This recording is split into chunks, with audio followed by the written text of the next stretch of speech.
Milletler Krossында оешма предприятие җитәкчеләре һәм мәктәп коллективлары аеруча активлык күрсәтте. Кыяшлы иял зонасының гаилә аланы спорт сөючеләрнең шат авазыннан, җанатарларның йөгерешчеләргә көч бирүеннән гөрләп торды. Пандемия үзенең эшен эшләде дип әйтәсе килә, халык әзрәк килде. Аңа карамастан инде 200 кеше катнашты. VIP забегта җитәкчеләр активлык күрсәттеләр. Шуңа бик зур рәхмәт әйтәсе килә. Һәм инде менә безнең списокта карап торам, 20дән артык оешма килгән. Стартка еңелек 1-5 класс укучылары басты. Малайлар арасында 1000 метр араны Мөслим лицейнан Ислам Сабиров беренче булып узды. Лицейның кызлары да иң җитезе булып чыкты. Камилла Московая финишка беренче булып килде. Гомумән, әлеге дистанциядә призлы урыннарның барысында лицейлылар алды. Мин бадминтон белән волейболга йөрим. Менә бүген беренче урын алдым.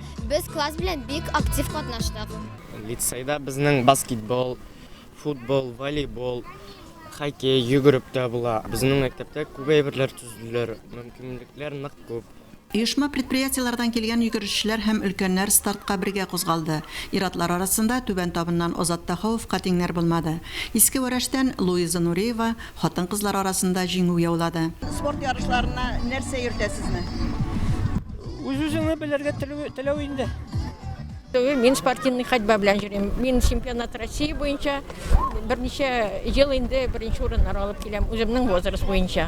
Ул көнне район мәктәпләре укучылары арасында кросс ярышлары да үтте. Егет-кызлар башлангыч, урта һәм югары звено төркемнәрендә көч сынашты. Башлангыч звенода лицей укучылары Нурислам Мутыйгуллин һәм Таңсылу Шәрипова финишка беренче килделәр. 5-9 класслар арасында да лицей егетләренә тиң булмады. Илвир Идиатуллин, Марсель Нафиков һәм Нияз Әхмәтов призлы урыннарны бүлеште. Әлеге төркемдә кызлар арасында Әмәки мәктәбеннән Лиана Нуриева беренчелекне бирмәде. Югары класс кызлар арасында лицейдан Лилия Якупова беренче, Алия Хайруллина икенче, Аиша Габдрахманова өченче урынны яулады. 3 километр арада узышкан егетләр арасында политехника техникумыннан Александр Тимофеев финиш сызыгын беренче булып үтте. Җиңүчеләргә мактау грамоталары һәм медальләр тапшырылды. Әлфин Нурманова, Динар Минхажев, Мөслим телевидениесе.